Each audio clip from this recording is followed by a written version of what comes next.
Welcome to Peninsula Seniors Out and About. Today we're at the Western Museum of Flight in Torrance for one of their celebrity lectures. Let's go see what Cindy has for us today. Good morning, everyone. I'm Cindy Maka, the director of the museum. Thank you for coming to the Western Museum of Flight. We are privileged today to have Lieutenant Commander Dennis Fandy. He's someone who's been there and done that, including having been a member of the few who have worked in one of the most treacherous flying environments on the earth. Ladies and gentlemen, Lieutenant Commander Dennis Fandy. Thank you very much. Let me start off with a friend of mine said, prior to me going down, he'd just gone down. Bill Beeson and I were roommates in Pensacola when I was transitioning over to the H-1 to go down to the ice. And he said, it's the only place where you fly to the limits of the pilot and the aircraft. I had no clue as to what he was saying until I got down there. And it was very, very true. You are on the edge every minute you're flying. You cannot relax.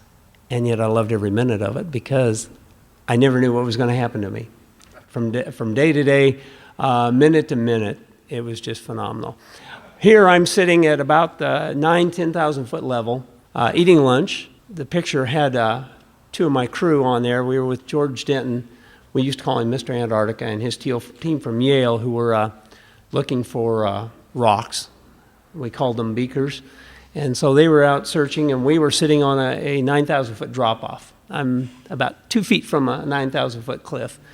Trying to eat lunch. The Kiwis, New Zealanders, didn't seem to understand peanut butter and jelly sandwiches. And sometimes they'd give us all peanut butter and sometimes jelly because they didn't know it was supposed to be half and half. Or in this case, it was make your own lunch. They gave us some bread. They gave us little peanut butter cups and some little jelly cups. And it was basically make your own. Well, try to spread peanut butter at minus 50 degrees. You end up with a peanut butter roll.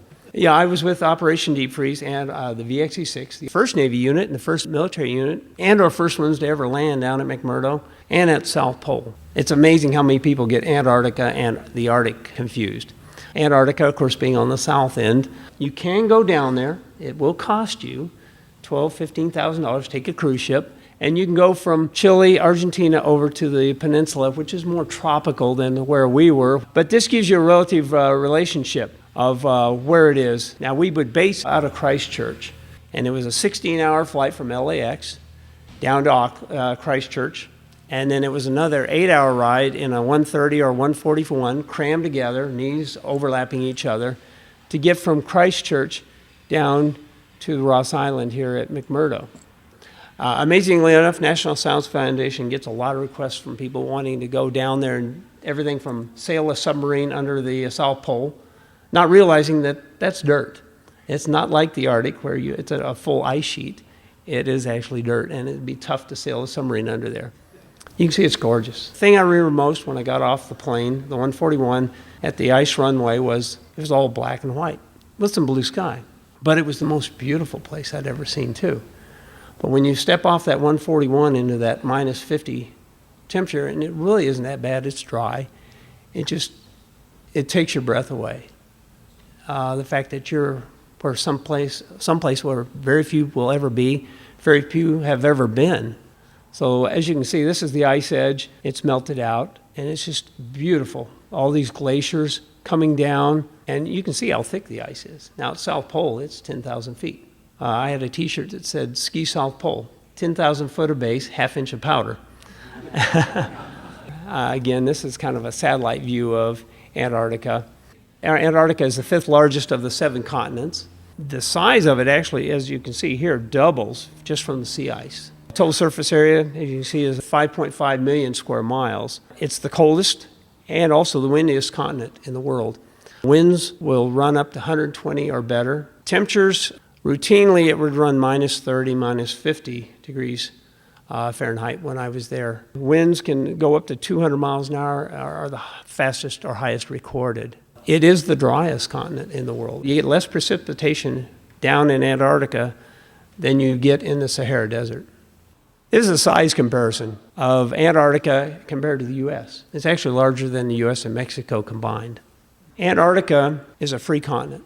There's a treaty that says nobody owns it. However, as you can see here, France since 1924, Chile, Argentina, Australia, Britain, Norway, and New Zealand have all claimed portions of it. And they've basically divided it into a pie and said, hey, this is our area.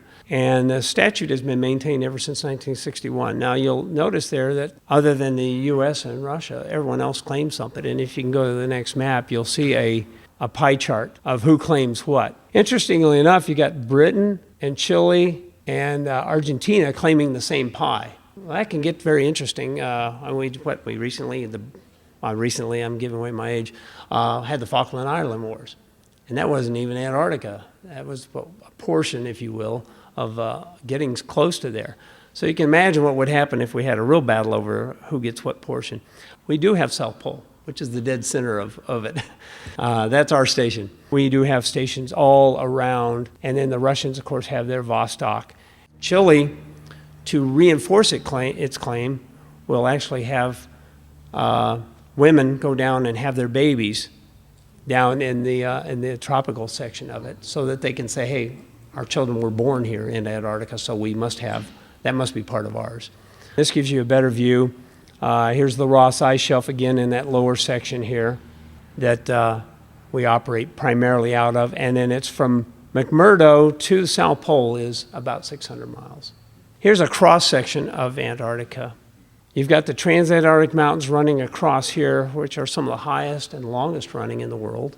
But you do have this heavy sheet of ice. Now, there's been lots of talk about, minerals and jewels and oil. That's fine if you have a way of tunneling 10,000 feet to get to the first top set of the soil. Right now, I don't think the technology's there. And really, there's not that much of an interest in that. A big thing is a lot of Antarctica is actually used to study on how we are doing here, because it has a history. As the layers of ice have built up, they can take core samples and look at history, whether it be pollutants in the air or whatever. But again, this gives you a good cutaway. So you can see that as the continent actually is not as big, but then you throw that big sheet of ice over it, it really enlarges it. There's been talk of global warming and all. Actually, my last readings I did was it's actually colder down there now, especially in the center of Antarctica.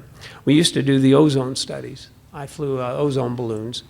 And it was interesting because every Sunday, the scientists we would work with would give a lecture on what they were studying. And as I was chasing ozone balloons, we were getting newspapers delivered down to us from New Zealand and the U.S. saying, mankind's destroying the ozone, we're polluting. The same scientists that were studying it said, nope, that's not true. We don't know really why that hole in the ozone is there. It could have been there forever.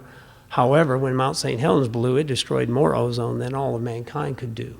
Now, the history of Antarctic exploration goes back 1675. First person visited South Georgia. James Cook in 1773 crossed the Arctic Circle. 1820, of course, we had Captain Davis, an American and a sealer, actually set foot on the ice for the first time. And then, of course, we have lots of expeditions. Norwegian Carl Anton Larsen, 1892. 1901 to 1904, everyone knows Falcon Scott, who got within 463 nautical miles of the South Pole. Shackleton, who was actually a third officer on the early Ross expedition, later on, of course, came within 180 or 97 nautical miles. And then you had Robertson Amundsen, who finally reached the pole.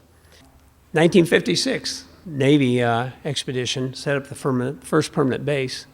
Edmund Hillary's party, third group to reach the South Pole. Interestingly enough, and this is in the New Zealand Christchurch Antarctic Museum, this tractor, there were 3 Massey Ferguson tractors. One is in the museum. 2 are hopefully still at McMurdo, there at the helipad. We actually used those Massey Ferguson tractors years later, 30-some-odd years later, towing our helicopters in and out of the hangar. Senior Chief Kimsey, who was killed in one of our crashes in '87, was in the process of totally renovating them and putting them back to original condition. But they were still in use all those years later. They had been originally at Lake Vanda, but they were leaving their track marks in the sand and soil. And one of the things we don't want to do down there, and we've tried to do, is not leave a footprint. And then in '59, the Antarctic Treaty was signed, limiting military activity in Antarctica. People say, well, what were you doing down there? Why is the military down there? Well, the Navy was the only one that had the ability to do it. We were the first ones and the only ones that had ski-equipped aircraft, everything from DC-3s to what we call the LC-130. We were strictly there in a support role, non-military at everything, and everything we did down there was non-military. Every base, whether it be the Russians at Vostok to McMurdo to New Zealanders, was open for anyone to come and inspect. Again, another view, you can see the Ross Ice Shelf here, South Pole, and you had East and West Antarctica. I thought I was the first of my family in Antarctica, and I was kind of excited. And I got a letter from my mom saying, guess what? You have a great-great uncle, I guess it was, that was down there before me. And we'll go to pictures of it, but if you go to Ross Island, there's a Cape Crozier and a Mount Terror. Well, Francis Crozier, who was a distant relative, was master of the Terror for Ross's expeditions down there. So, of course, while I was down there and I was at Cape Crozier, I had to collect rocks for my grandmother, who was a Crozier. And so I brought back a lot of Crozier rocks for her. But it was kind of neat being the second one in the family down there. And also while I was down there, that was where I discovered, and I Googled it recently, that someone had discovered plant life at Cape Crozier. Doesn't say who, because I never took the credit for it, but I did discover some what we call more of a moss-like lichen in some folds in the earth there that were protected from the wind and the snow. And I made a mistake of telling the scientists. So for the next few weeks, I ended up shuttling scientists out there to look at my little plants. Exploration by air, you can see, started way back in the 30s with Byrd, 5 expeditions. And he overflew the pole with Bernd Blanchen in 1929. So actually even prior to the 30s. In 1946, they did Operation High Jump. And you can look at that, 4,700 people, amazing amount of ships. Of course, there were a lot of conspiracy theories back then, UFOs and that sort of thing, or looking for German hidden bases. But primarily it was just to research and map the continent, because nobody really had been down there and mapped it. Later on, you've got the 1947-48 expedition with Captain Finn Rohn, Byrd's executive officer, returned on his own expedition. And then here, Rear Admiral George Dufek and others, they successfully landed an R-4D Douglas DC-3 aircraft. That was K-Sarah, first aircraft to land at the South Pole. This is the Northrop Grumman Polar Star. Did the first flight across Antarctica with Lincoln Ellsworth and Herbert Kenyon, the pilot, in 1935. And there's another photo of it. Now there's a dent mark here. Had a little bit of hard landing on the polar ice. Let me tell you about landing down there. It's not like snow skiing. My first flight down there was in a C-141 on the ice runway. It was fairly smooth. My first flight out of there was on a C-130 at Willie Field, and I'll show pictures of that. And I thought, I've snow skied, no big deal. That was the roughest ride in my life. It is, those skis, they don't dampen anything out, and it just jars the daylights out of you. This is some of the aircraft that we've operated down there, VXE-6, for all those years, 54 some odd years. Everything from albatrosses, otters. We did the R-4D Skytrain, the R-5 Skymaster, PV-2 Neptunes actually operated down there. And then the Constellations. My first model I ever built was a Connie. Then we operated the C-130s. For rotary wing, we operated the H-04S3, the H-34, which was the old recip, used a T-28 R-1820 engine that was used for a number of years in the Navy. And then we switched over to the UH-1N, which is the twin-engine version of the Huey. This is some pictures from Operation High Jump. The George 3 crew, for some reason, had to switch over to George 1 aircraft. As they were taking off, they felt a bump. And then, unfortunately, and I'll show more pictures, they'd hit a snowdrift and crashed. Unfortunately, 3 of the crew were killed. So these are just some pictures of, I'm not sure if that's George 1, 2, or 3, and then this is some of the helos that they operated. And this was 1946-47 that Byrd took a group down there, the 4,700 men, lots of ships, to survey Antarctica. Again, some of the aircraft that were flown down there. Here's a T-32 for the Byrd expedition, 1933-35. Quite cold. Here's Que Sera Sera, the first aircraft to land at South Pole Station. And there it is landing at South Pole. And what we call this is strategy, and it's ice ridges, and it can be very, very hard. And they can stick up anywhere up to 5-8 feet high. It's got a little bit of powder, but a lot of it's that hard ice. So it does give for a very, very rough ride. Very exciting to be down there. Unfortunately, I never made it. The Gila guys, normally we stayed within 200 miles of Ross Island, unless we're on an out camp. And then the C-130 guys did a lot of the interior work. I was trying to get on one, and I'll show you a crash scene. The one flight I was going to go on, fortunately, I at the last minute decided not to, and it crashed and it killed 2 of the crew on board it. So it was one of those lucky days. I elected to go back to what we call the puzzle house and do paperwork instead. I was the crash investigator, safety officer for the squadron, so anytime things happened down there, I had to control and do the investigations. Unfortunately, on some of them, weather being what it was, it took 3 days before we could get there. Fortunately, my assistant was the co-pilot, so via radio, I tasked him with getting all the documentation and the statements that he could. We had to be very careful. You have to be very careful. The news media are terrible. They listen in on every frequency. And before we let it out, it was already in the news media that there had been a crash. So because we did have 2 deaths, we had to use code so that it wouldn't get out to the news media, because they have no qualms about announcing names and everything else before the families are even notified. Constellations, beautiful airplane. The Navy was still using them in the 80s with the VQ squadrons. We operate quite a few different aircraft, but this one is Pegasus, and it's noted for making a very hard landing. It is still out there. It will be out there probably forever. It melted out enough to where I could climb inside it. Now, in here you can see they're operating on what we call the ice runway, and the ice runway is nothing more than out on the ice sea itself when it's frozen over. And let me go back to, we go down there what's called the solstice summer. We're down there from August, September till about March, April timeframe. And for us there, it is summer, which is winter here. It's daylight 24 hours a day. When you walk out at midnight, it's like walking out at noon. We do have a little bit of twilight at the beginning of the season, a little bit less at the end. So the ice is very firm there. It's about 4 to 6 feet thick, and it will hold everything up to a C5. And so what they do is they will groom it and literally cut out a runway out on the ice, out away from McMurdo. And again, I'll have pictures of where it is in relation. As the season comes on, this area melts out. And the icebreakers will actually come in and try to clear it out so that we can get our supply ships into McMurdo. At that point, the C-130s then move over to what we call Willie Field, which is a skiway. P-2V Neptunes. I was in the last operational squadron of P-2Vs, VC-8 Rosie Roads, Puerto Rico. But they were operating them down there. This is Boopsy, and this is Lieutenant Carey's crew. First ones to land at McMurdo, if you want to call it a landing. They actually crashed. They got past that point of go, no-go. Weather was pretty much 0-0, and he had to, after several passes, he had to make a landing or else.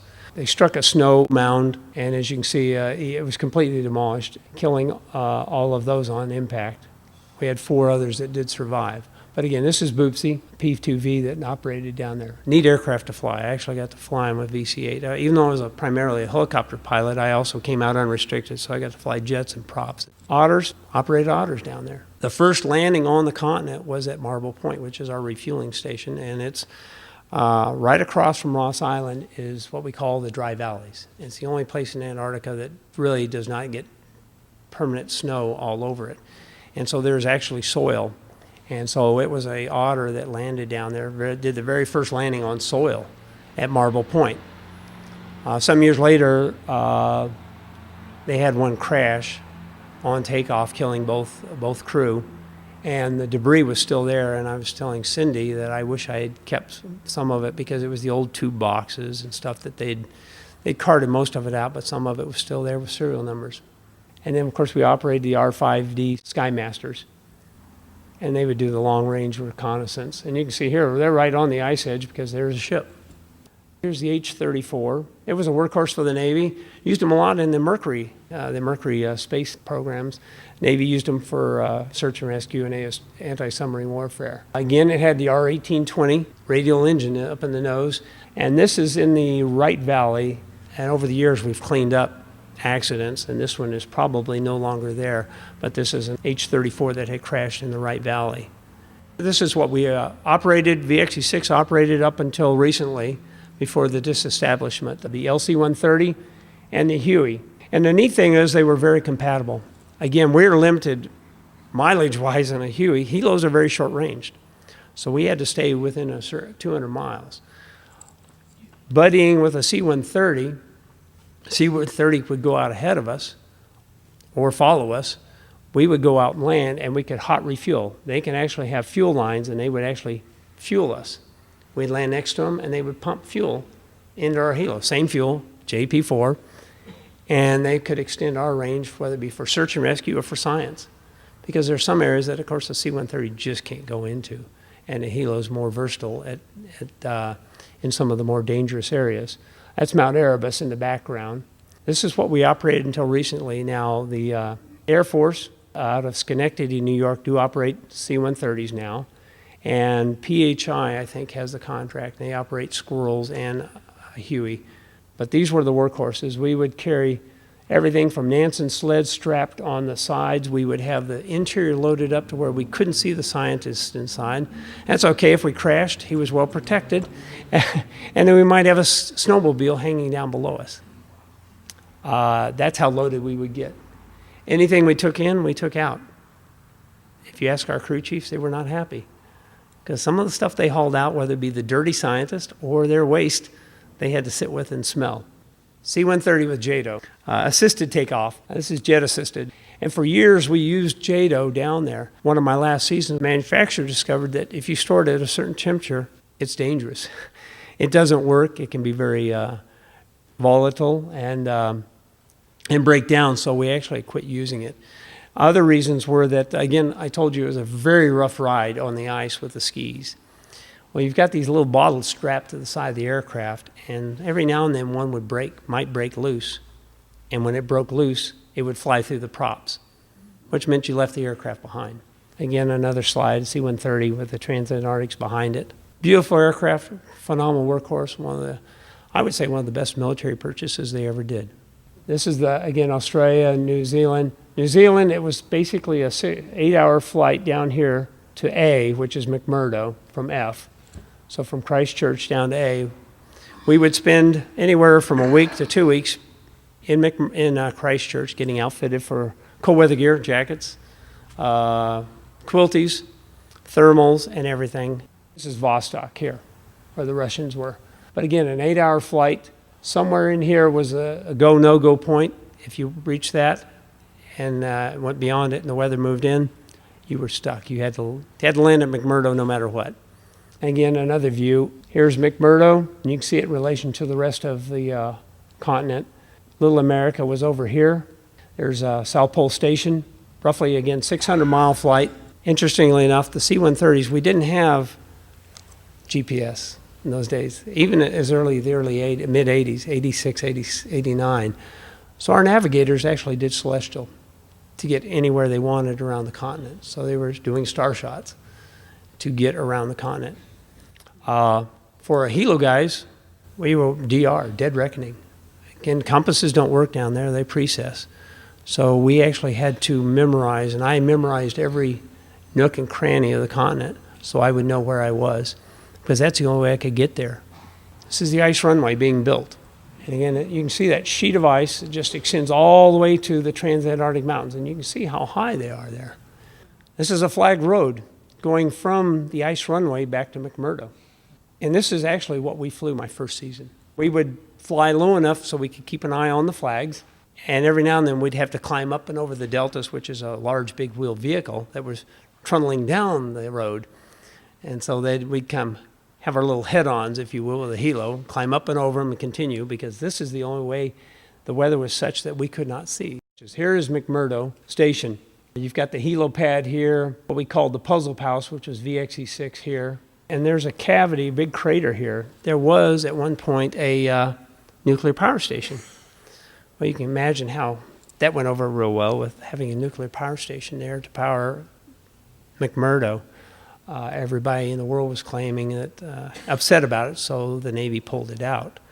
And there's a huge crater. Now, all the dirt and everything they hauled out of there, they brought back to the U.S., and they dumped it in the parking lots there at Port Hueneme. And the soil at Port Hueneme has more nuclear background or radioactive content than the soil they pulled out of here. But, you know, you got to please everybody.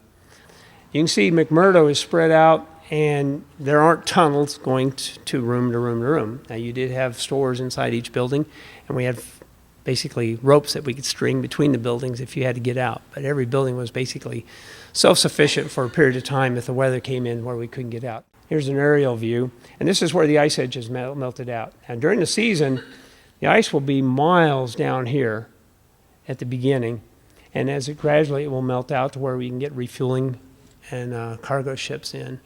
The icebreakers will come in. It makes it tough on the helos, though, because we have to bring all the scientists out from the continent, and we're not allowed to fly over water. Reasonably so, it's very cold. You go in the water, you're not going to come out. And so we would transit all the way, and it might double or triple the transit time once the ice melts out. My skipper and I have, I think, the record for length of transit. We were carrying a fuel bladder to Marble Point, and we had to refuel 2 or 3 times. Had to land, run back, get some fuel, run back because we had to air taxi so slow, and because of the ice edge being melted out, we tripled the distance that we normally had. And normally it was like a 50-mile flight. But again, aerial view. Hut Point is over here. These were the dorms. A lot of people still lived in Jamesways. I don't know, Korean War vintage, basically a canvas dome. Other people were in what we call the refrigerators, and they were right in this area. And the refrigerators were nothing more than like walking into a big deep freeze freezer, except that it kept the cold out and you were inside. And everybody lived in these freezers, only they were used in reverse. We had the helipad right here, and we actually had the gymnasium here. We had 24-hour intramural sports going on. What did you do in Antarctica? Well, you did intramural sports, you library, you hike. Again, another view. And this is looking out towards the ice runway, which is right here. Transantarctics, Mount Discovery, another high former volcano with an area, what we call Minnow Bluff, which I always hated going to. Transportation. I was telling you about flying up and over deltas. This is a delta. This is what they'd come out the ice runway and pick you up, load you in it, and drive you back to McMurdo, just an overgrown truck. I was there for the last season of the sled dogs. It was 1986-87. And these are the last dogs that were down there. You can see their names. It was so beautiful watching them go across the ice. Much better than looking at snowmobiles. But unfortunately, because they used seal meat to feed the dogs, they were kept at Scott Base. The environmentalists went out, or PETA or whoever, and so they pulled the dogs off. I guess it's better to have noise-polluting snowmobiles. This is our fire department. A little different than the standard, but because of the weather. And also because it is so dry down there, when a fire starts, it goes real quick. These were our transportation. We used shuttle bus drivers, a lot of civilians, and they would shuttle us all over. Either they were kept running or they were parked by a telephone pole with an electric heater plugged in. And this is basically downtown McMurdo. It's like being in Alaska. When you're down there, it's a different environment. You feel like you're on the verge of an old gold mining town, the verge of exploration. It had a different feel. Everybody was very closely connected, but you knew you were on the edge of exploration, and so there was a different atmosphere about it. You felt like you were stepping back in time to the 1800s. And here we have the ice runway, and here we have Wheelie Field. Ice runway, again, for up until about October, November, it was pretty usable. The biggest thing, it wasn't the ice here that was breaking out. It was right there where you transition from the soil to the ice would melt out. And so your vehicles, your little four-wheel drive vans, couldn't water walk, and so they couldn't transition across. They would try to put boards across for a while. Then it would just get too dangerous. And so from there, all the transportation, the guys actually lived here. All the buildings were on sleds. And so then they would sled them all the way over to Willie Field. Everything from dining facility to bunkhouses to their outhouses would then get transitioned over here. And then you can see this is only about 3 miles from the base. This is Willie Field, and this is the facilities everybody lived in. These are dorms, offices, medical, and they even have a portable tower that gets moved between the ice runway with its radar, as well as there would be fuel bladders. Again, here's the tower. Here's Observation Hill. This is from Willie Field, the road to get back to McMurdo. Scott Base, and this is an expanded view. This is Observation Hill, and we used to hike from McMurdo up to here, and you could hike on down. Snowcraft, which I'll have pictures of, was done here. This is where we did all our training. Before you're allowed to fly down there or go out on the continent, you had to go through what we call snowcraft, which is 3 days and 1 night living, going through classrooms and living out on the ice. And this is snowcraft survival. We would rappel into and out of crevasses. One of the problems with crevasses down there is they go to knife edge. The sides of them are like glass. If you fall in one, you're going to pick up so much speed and wedge yourself in so deep that you will not get out. And of course, like a refrigerator, cold air falls, and it's very cold down in the bottom. You can see a number of the mounds. This is my mound. There are 4 of us living in this. And what you would do is put all your survival gear in a pile, throw snow over it, pull it out, and then climb inside. We actually got it to 42 degrees inside there. The ice is so interesting down there. It's very dry, and you can actually cut it and stack it. It's not powdery like here. Some more snow mounds, snow caves. Some people actually went to the trouble of trying to build igloos. Right in here, I did one of my early rescues. We had 3 individuals, civilians, that decided to take a shortcut over to Scott Base and catch the shuttle bus back to McMurdo rather than walking. The guy in the middle, all of a sudden, he was by himself. The guy in front of him, the guy behind him had disappeared. And what happened was they'd gone through a crevasse field, they'd gotten off the trail, and the front and rear guys had dropped down into a crevasse. So I flew my helicopter up there. We had a rescue team, always on standby, mountain rescue team. We tried. Unfortunately, we could not get them in time. We did bring them out. The requirement is you don't leave anybody behind. But unfortunately, they did wedge in so far down that they basically suffocated, the compression on the chest and all. C-130s operate all over the continent. You can see South Pole, Vostok, Beardmore Glacier, Taylor Dome, Bird Camp, and Saipol. And these were interesting because they were under ice. They'd started off, I guess, above ground, but everything kind of gradually settles into the ice. And so they'd actually go through tunnels down to get to the station. Unfortunately, a lot of them started collapsing in on them, so they were pretty much abandoned as far as the stations themselves down below. South Pole. Here's the old original dome, and it has gradually settled in, and here you can see it. And interior, the dome wasn't a facility. It had facilities inside the dome. The dome was just to protect it all. And then you had your little refrigerator boxes that everybody operated and lived in out of. And then they would transit back and forth between these facilities. Here's the new one. And it's aerodynamic, and it can jack up so that it should last a little longer. As everything sinks, they will jack it up and keep it up above the ice.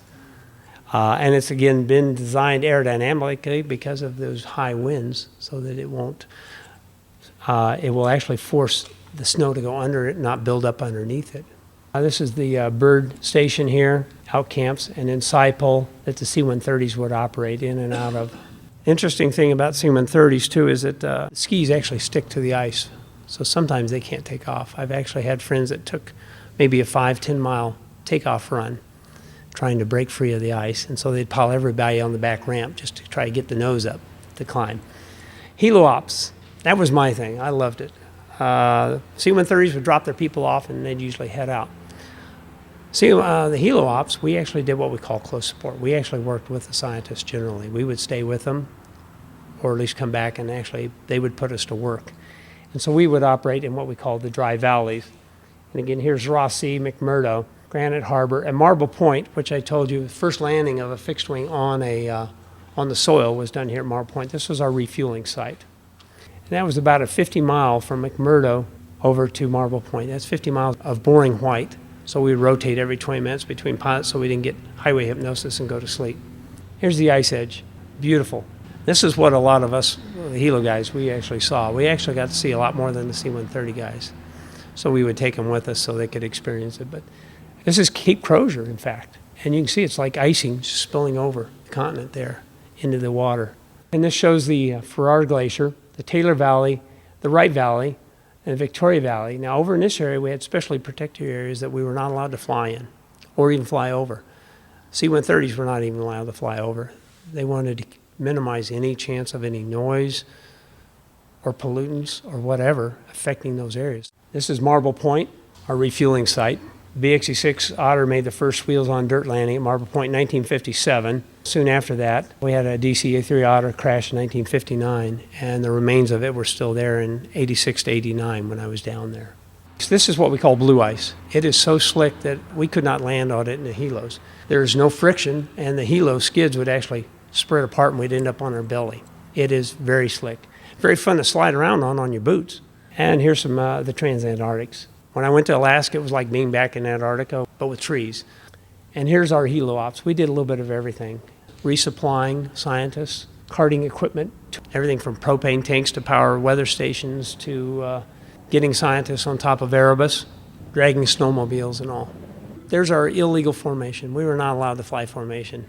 The OPSO decided we'd do it anyway, because the C-130s were always flying formation, so we all just happened to take off at about the same time and got in trouble, but that's all right. And again, here we are towing a snowmobile underneath. And we might have one of these strapped on each side, the interior full, and that hanging from below us. Definitely a workhorse. The aircraft ceiling is 15,000 feet.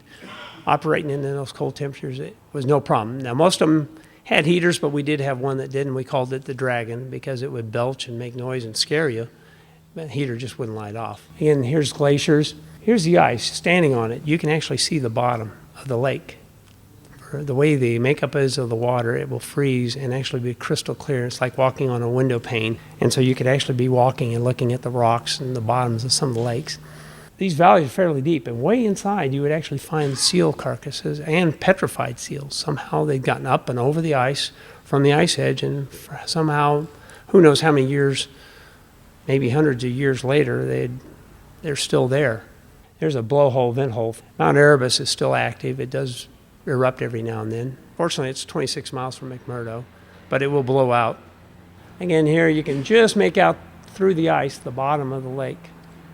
And this is a scientist camp. They still use these Scott tents, nothing more than a teepee with no floor in it. Again, another Beacon Valley. Again, it's like being in Arizona or New Mexico, except that the neat thing was when I was walking around here, it would dawn on me that I might be the first person that ever set foot in that spot. We worked with George Denton, Scott Borg, Art DeVries, and a number of scientists that were studying if they figured if there could be life here at this temperatures and this environment, then there could be life on Mars. This is what we call Blood Falls, first discovered in 1911. It's very unusual. It was that way year-round, and it was iron compounds that were seeping out, and it looked like blood flowing out of the glacier. Again, looking up the valley here, one of the problems we had is high winds. I was going up the Wright Valley trying to land at Lake Vanda and hit some updrafts, and with power off, collective all the way down, my helicopter was still screaming up at about 3,000 foot per minute rate of climb because of the winds were such, and it had such an updraft that it just carried my helicopter with no power on up. So then I basically had to auto-rotate all the way back down to get to it. Just some more pictures of the continent. Antarctic Devron Ice Falls. At the end of the Wright Valley is the VXE-6 Ice Falls. And this is what we call the Labyrinth, and this is Battleship Promontory. Now, to give you a size comparison, you can fly a Huey down inside these, and it was like a big labyrinth. We always thought it'd make a great movie shot.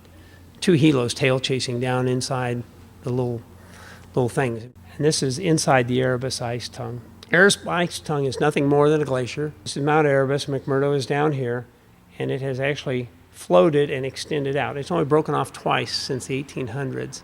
And you can have up to 400 fathoms of water underneath there. I'm actually underwater here, and there are ice caves, and so we would actually go out there and go inside the ice tongue, usually right about here.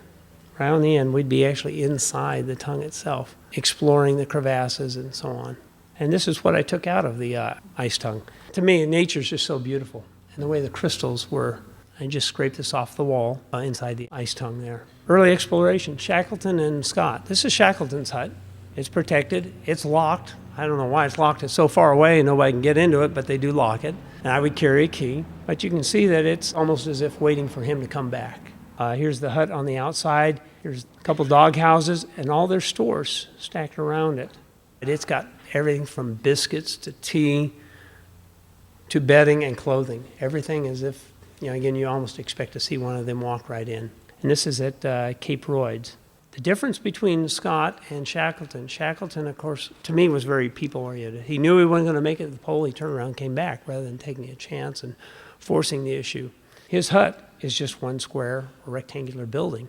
They had a table they would drop down in the center, and everybody ate around the table. Everybody lived in one space. The story is that he decided when to go to the South Pole when the sunlight shone through one of the windows, and I think it was this window here, onto a picture of his wife that was on one of the posts. Of course, he didn't make it. He did have 3 of his people were the first ones to go up to the top of Erebus. Basically a 12,000-foot climb. They went straight up and missed a lot of the crevasse fields. Well, here's a plaque that dedicates it. The next hut, Robert Falcon Scott's hut at Cape Evans, this is the interior, exterior of it.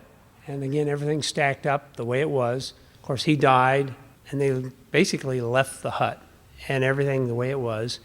Interior, again, you've got everything. Biscuits, mustard. The difference between Scott and Shackleton was Scott was a very military man. He had his living space, he had the officers' living space, and he had the enlisted living space, and none of the twain shall meet. The enlisted ate in their area, they met in their area, they lived in their area, and he had his own little spot. Again, different leadership styles. Here are some of the dog sled remains that were left behind and a couple of the dog houses there at Scott's hut. Again, when they pulled out, they left. The horses were still left tied up. The dogs were left tied up outside the hut there. And this shows the different paths that each took to get there. You got Scott's party that went this way, Amundsen's that went through here, and then Shackleton, several trips.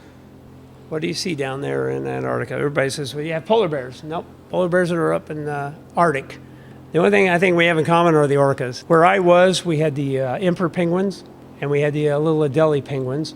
We had the minke whales, leopard seals, which are very nasty. They will come after you. They actually prefer you over, I think, the penguins. One of my friends, Barry Taylor, who was a fairly big guy, rugby player, was standing near the ice edge, and there was a leopard seal trying to decide whether he wanted to go after the penguins or after Barry. He decided Barry was a bigger meal, so he went after Barry. They very aggressive. We had a girl that stepped over an ice crack, and one popped up and grabbed the whole of her leg, and numerous hacks with an ice axe trying to get it to let go. It finally did.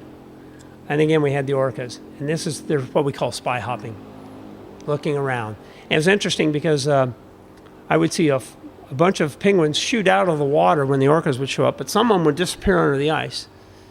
And when the orcas would leave, very few would come back up from under the ice. They would, I think, wear the penguins out underneath and have dinner underneath the ice.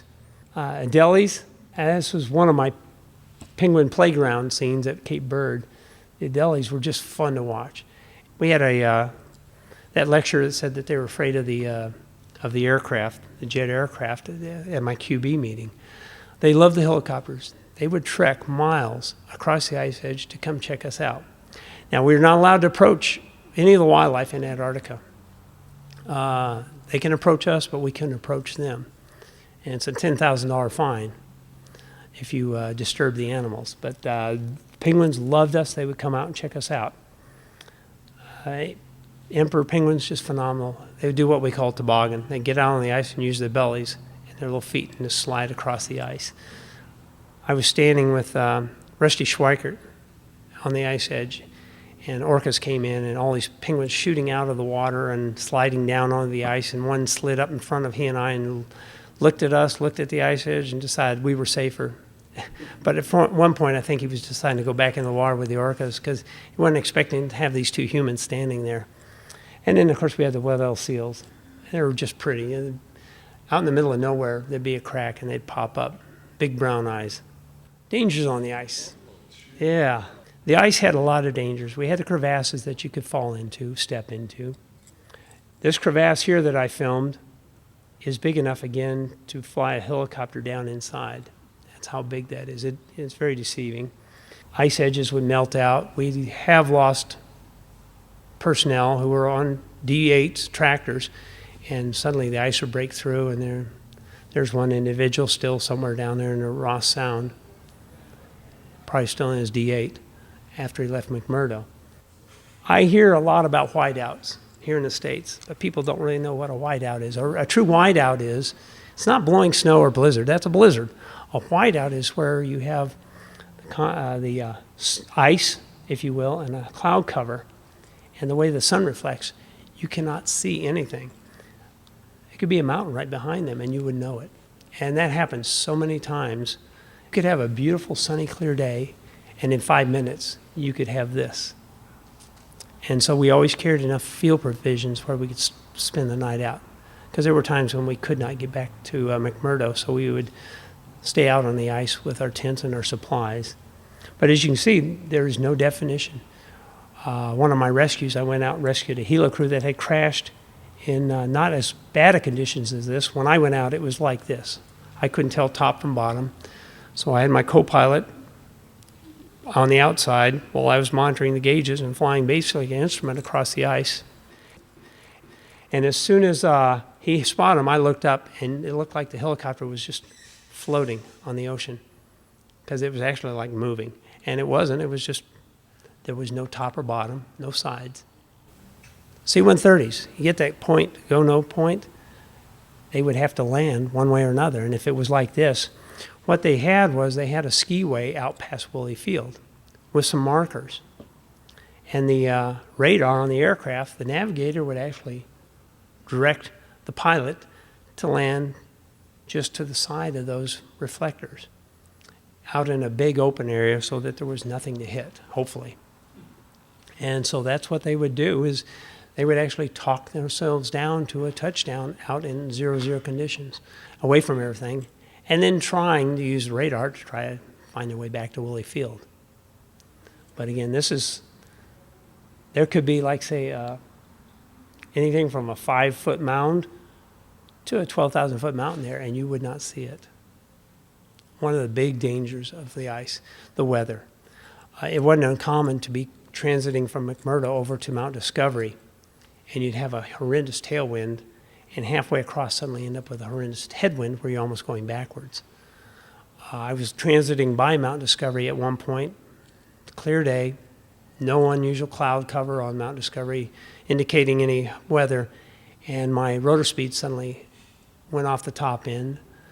It was like somebody took a sledgehammer, hit the back of the helicopter. My co-pilot's door popped open. I had USGS on board, and the wind just out of nowhere, turbulence hit us. We got back to McMurdo, and everybody, I'm not a smoker, but I was tempted to take up smoking. Everybody went to the smoking lounge and decided they didn't want to go flying the rest of the day. We were talking about George 1. Here's the crash of George 1, 1946, a PBM Mariner. Again, conditions are just right. You will not see a mound or a bump or even a hill.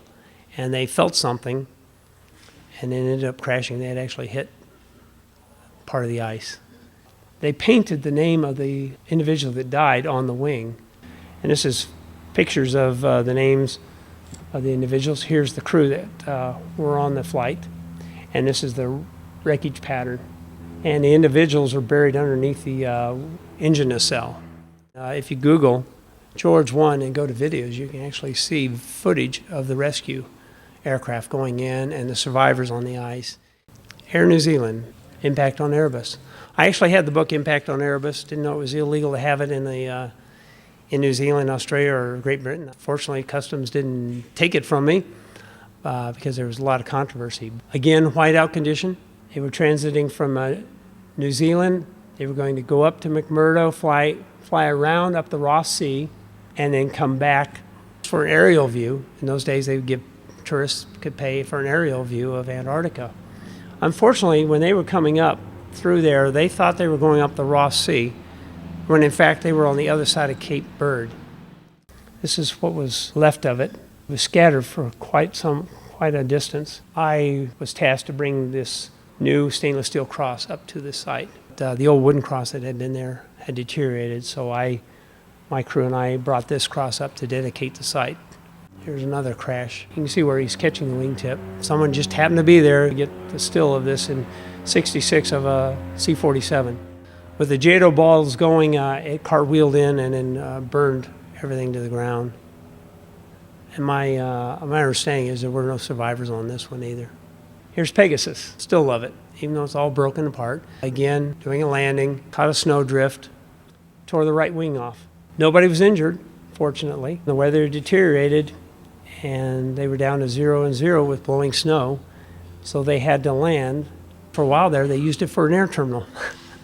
Coast Guard. The Navy was still flying H-34s, for some reason couldn't make it, so an individual climbed on a Coast Guard helicopter, a little single engine, and for some reason he was trying to go up and over Erebus and hit a downdraft and crashed upright.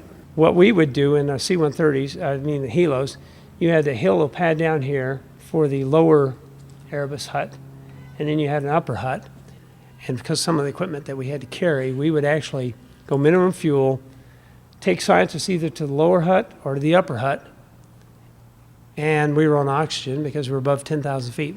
One of the few helicopter units that operated with oxygen on our masks on our helmets, which wasn't designed that well, and it would fog up your glasses. And then we would auto-rotate 26 miles back down to McMurdo. C-130s, they always had a fun time. When they would go on out camps, they would do what we call a ski drag. And they would not do a landing, they would actually have full power and drag their skis across the intended point of landing, trying to break open hidden crevasses. Doesn't always work, but that's what they would try. And in this case, as you can see, they unfortunately found a crevasse after the fact. Ski drag didn't uncover it, and as they were taxiing, they actually dropped through. There, and you can just make out a line here, a crevasse, and a line here, a crevasse. Unfortunately, they caught this one here. Somehow they taxied over this crevasse, and you can just see a little dimple, but from the ground and from the air, a lot of times you don't see it. And as they were taxiing back in, it looks the same. And there's actually an individual down in here that is rappelled in to look at the damage to the aircraft. 1971, Willie Field, poor conditions, and somehow went up and over a 5.5-foot snow berm bank, and it broke the right wing off, and of course burned. And here at South Pole Station, they had a very hard landing, and it flexed the wings to the point where it broke them. The aircraft sat there for years, and I think they finally buried it. And I don't know how many of you remember in the mid to late 80s, we had the Icebird, X-ray Delta 321, had been buried 17 years in the ice. It had had a JATO bottle break loose, went through the prop. It was late in the season, so they had to leave the aircraft. 17 years later, we decided we wanted to try to recover it. But you can see here it's sitting without a prop from that JATO bottle. So 17 years later, we went in, flew a team in there, and they spent months digging this aircraft out of the ice. It still had coffee cups with coffee stirrers in it and everything. The crew had left, and it had gradually just settled into the ice, more than getting covered up.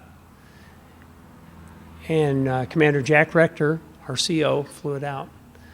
Unfortunately, we did lose one aircraft and 2 crew in the recovery of this. We had a C-130 going in, and cartwheeled in a crash, killed 2 of the passengers in back. But everything, it showed the sturdiness of the 130 and the loadmasters, because everything that had been on the decking was now on the ceiling, but still strapped in. The fuel, the engines that they were carrying in the cargo compartment were now strapped to the ceiling.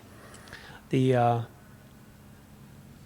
is the flight I was going to go on that at the last minute decided not to go on. We've had quite a few die in Antarctica, and of those, we've had roughly 24 were assigned to VXE-6. We have the first ones were Lieutenant Carey in the P-2V Neptune that crashed at McMurdo trying to make the first landing at McMurdo. More recently, we had Kevin Kimsey, Steve Duffy, Joe Serta, Eric Kuhl, who are all friends of mine, who were killed in a crash. Steve and I were roommates, and I was the investigator on that crash. As you can see, our patches, courage, sacrifice, devotion. No matter what it took, we would do whatever it took down there to safely support, and or protect everyone else that was operating down there. Unfortunately, VXE-6 was disestablished in 1999 there at Point Mugu. If I recall, Admiral Byrd's granddaughter was there for it. It was a very sad time for us. The Navy had been operating out there for 54 years, the only ones that had flown down in Antarctica routinely. Not only did VXE-6 disappear, but Naval Support Forces Antarctica out of Point Hueneme. And this is a plaque there at McMurdo. Oh, and I was going to tell you, yes, I did skinny dip at Lake Vanda, up the Wright Valley, not once, not twice, but 3 times. The New Zealanders would cut a hole in the lake there at Lake Vanda, and we would strip down and jump in and climb back out, gather up our clothing, and then walk up and then pay our $3.50 for our Lake Vanda swim patch and 8 tea and scones. Amazingly enough, you didn't bother taking a towel. I told you Antarctica is the driest place in the world. You would think that you'd come out of that water covered and you'd turn to a sheet of ice. It looked like somebody had blow-dried your hair. It would suck the moisture literally off you before you'd even walked up to the research station. You would be dry. So you didn't even bother with a towel. The water, 28 degrees. That's pretty cold. But that's not cold when you're standing there with nothing on at minus 50 degrees. So the water actually felt fairly warm. Charles Kuralt came out, and actually they did videos of us. And before I got back, I was busy all day. They had already been showing all the videos of us skinny dipping at Lake Vanda there at the Officers Club.